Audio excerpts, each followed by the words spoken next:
Boa noite. Uou, essa luz é forte. É um prazer muito grande estar aqui com vocês hoje. Como o Rafael mencionou, eu moro aqui no Guará há 30 anos. Há 7 anos atuo como gerente de estratégia e política pública do Sebrae. E há alguns meses me tornei defensor dessa pauta de empreendedorismo feminino. Vocês devem estar se perguntando por que um homem está falando de empreendedorismo feminino. O que eu aprendi na rede de proteção à mulher é que essa não é uma pauta delas. Essa pauta é nossa. Esse propósito precisa ser abraçado por todo mundo. E cada vez mais nós precisamos de mais homens falando disso. Por isso, eu vou falar com vocês algumas coisas que nós temos aprendido e que certamente vão ser coisas muito mais novas para o público masculino do que para o público feminino. O Instituto Patrícia Galvão apresenta com alguma frequência dados sobre a violência doméstica. E o Sebrae vem estudando problemas sociais que possam ser resolvidos através do empreendedorismo.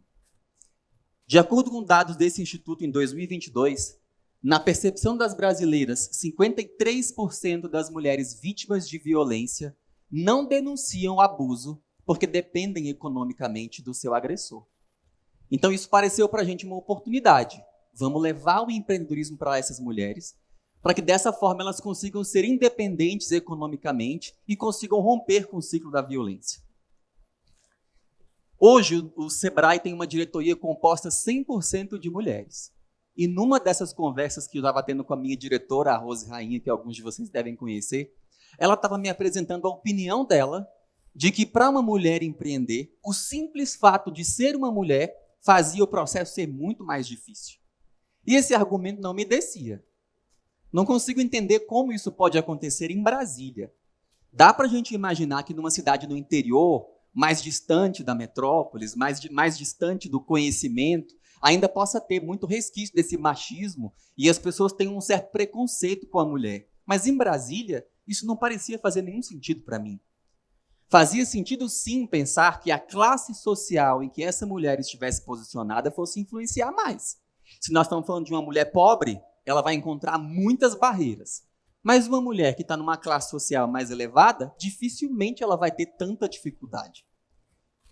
Só que eu não conseguia entender o que a Rose falava, porque ela falava da própria experiência e da forma como ela estava vendo as coisas no dia a dia dela.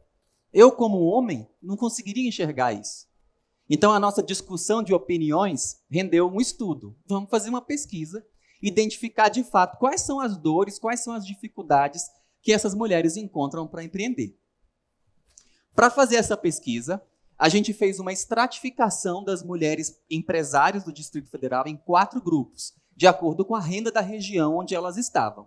E aí nós investigamos mulheres em regiões de alta renda, média alta, média baixa e baixa renda.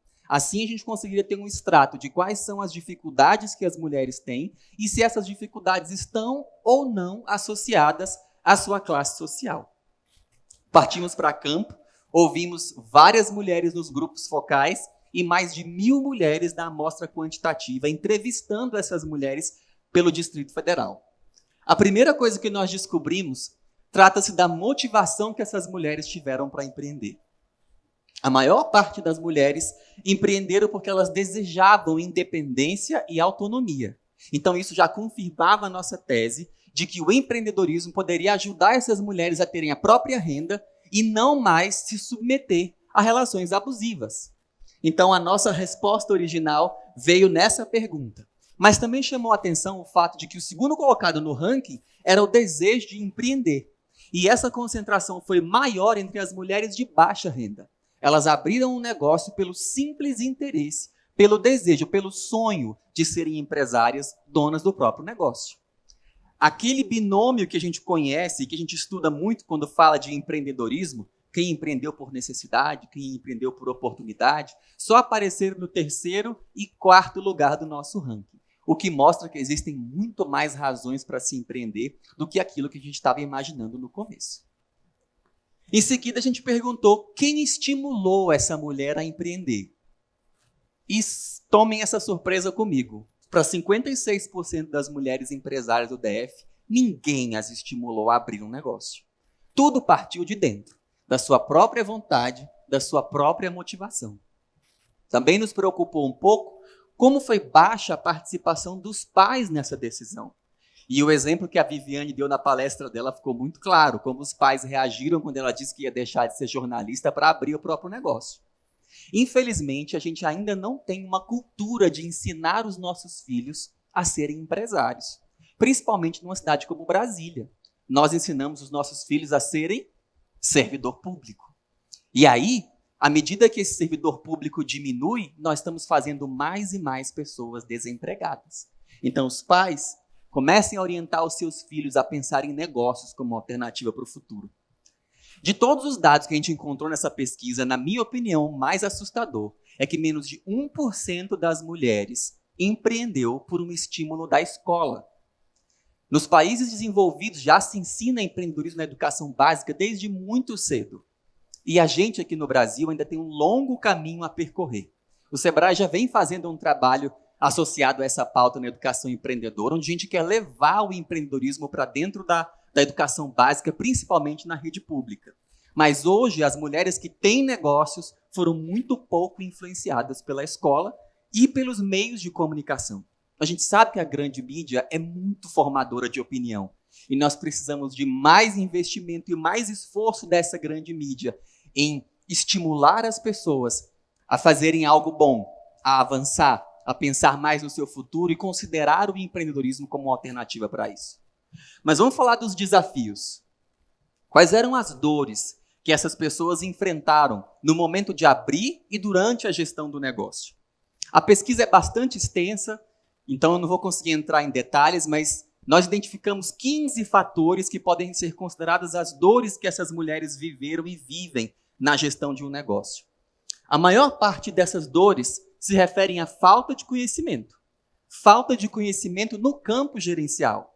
Gestão financeira, gestão de marketing, gestão de pessoas, tributos, enfim, conhecimentos que essas mulheres precisam para ser gestoras do próprio negócio. A maior parte dessas carências de falta de conhecimento, elas ocuparam os primeiros lugares do ranking. Mas vocês percebam que nós estamos falando muito do ambiente interno, de algo que as mulheres podem fazer para adquirir esse conhecimento e suprir essa necessidade. Nas outras posições começaram a aparecer questões relacionadas ao ambiente externo, como a falta de uma rede de apoio. E rede de apoio não necessariamente eu estou falando de uma organização formal para isso. Mas é novamente aquilo que a Viviane falou. É a própria família, é a comunidade, são os amigos, as pessoas ao seu redor que podem te estimular e que podem dar força para que você se torne, de fato, um empresário de sucesso. E, finalmente, a gente viu também algumas manifestações relacionadas a faltas de políticas públicas que estimulem essas mulheres a empreender. Mas isso aqui vocês percebem que são necessidades comuns a qualquer empresário. Não são só as mulheres que vivem essas dificuldades. Daí nós perguntamos, e para você, como mulher, o que é mais difícil? Quais dessas dores ficam mais intensas se você for uma mulher? Nesse momento, o nosso ranking muda de posição. E vejam que a falta de conhecimento vai lá para o final. Sobe, em primeiro lugar, as necessidades relacionadas a essa rede de apoio. O top 1 de todas as necessidades e dores que foram apresentadas é a dificuldade da conciliação da vida pessoal com a vida profissional, que para as mulheres é muito mais injusta. Porque as mulheres têm que viver o terceiro turno no fim do dia. São elas que são responsáveis pelos afazeres de casa, por cuidar dos filhos, por acompanhar o trabalho da escola. A nossa cultura ainda repõe nas costas dela essa responsabilidade. E a divisão do seu tempo para administrar tudo isso deixa tudo muito mais complicado. A falta de políticas públicas que estimulem essas mulheres a empreender também me deixou surpreso em muitos aspectos. É muito provável que as mulheres já saibam disso e vivam isso todos os dias. Mas eu quero convidar os homens a refletir um pouco sobre esse assunto. Segurança pública é um dos principais fatores que mais atrapalham as mulheres, principalmente em regiões de baixa renda, a empreender. Nós ouvimos nos grupos focais as mulheres dizendo: eu preciso fechar o meu salão de beleza às 6 da tarde, porque se escurecer, eu sou mais propensa a ser assaltada, enquanto a barbearia do lado pode funcionar até às 9 da noite.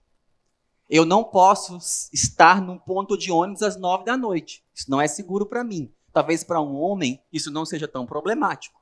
Então, questões relacionadas à segurança pública, ao transporte público, a outras políticas que vão trazer essa igualdade de oportunidade entre os gêneros, se tornam fatores tão importantes que podem fazer com que uma mulher deixe de empreender e se mantenha submetida a uma relação abusiva.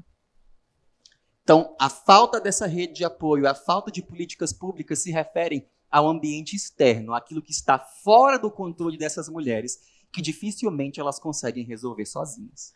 Depois que a gente identificou todos esses problemas, a gente precisava fazer alguma coisa com isso. E aí, no dia 1º de março desse ano, nós reunimos um grupo de aproximadamente 90 mulheres e homens também, né, que discutem essa pauta, lideranças de movimentos femininos, acadêmicos, magistrados, representantes do Poder Executivo, do Poder Legislativo. Reunimos um grupo de pessoas que são formadores de opinião e que estudam essa pauta para que a gente pudesse construir uma proposta de uma agenda de políticas públicas para fazer de Brasília um bom lugar para que as mulheres empreendam. E foi isso que nós fizemos.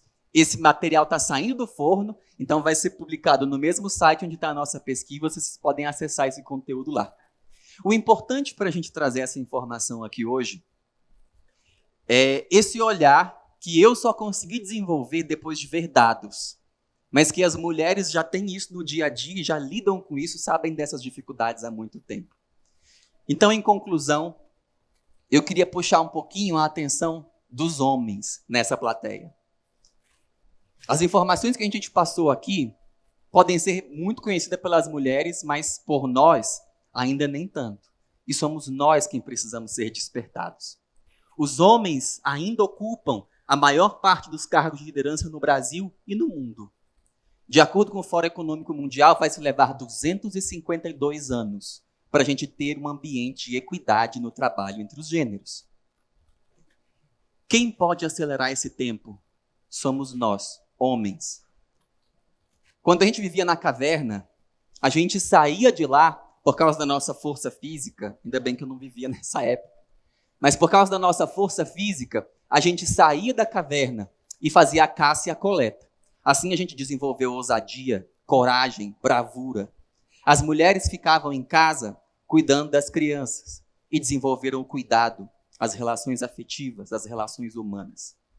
Meus amigos homens, a nossa força física hoje não importa tanto, mas as relações sim. O cuidado é tão valioso hoje como ele era lá atrás. As mulheres não precisam da nossa ajuda. O que nós temos que fazer é reconhecer que o espaço que nós alcançamos hoje nos foi favorecido por elas. Não é uma questão de ajuda, é uma questão de reconhecimento e de gratidão às nossas mães, às nossas professoras, às nossas esposas. Nós devemos isso a elas. E homem que é homem nunca deixa de pagar o que deve. Obrigado.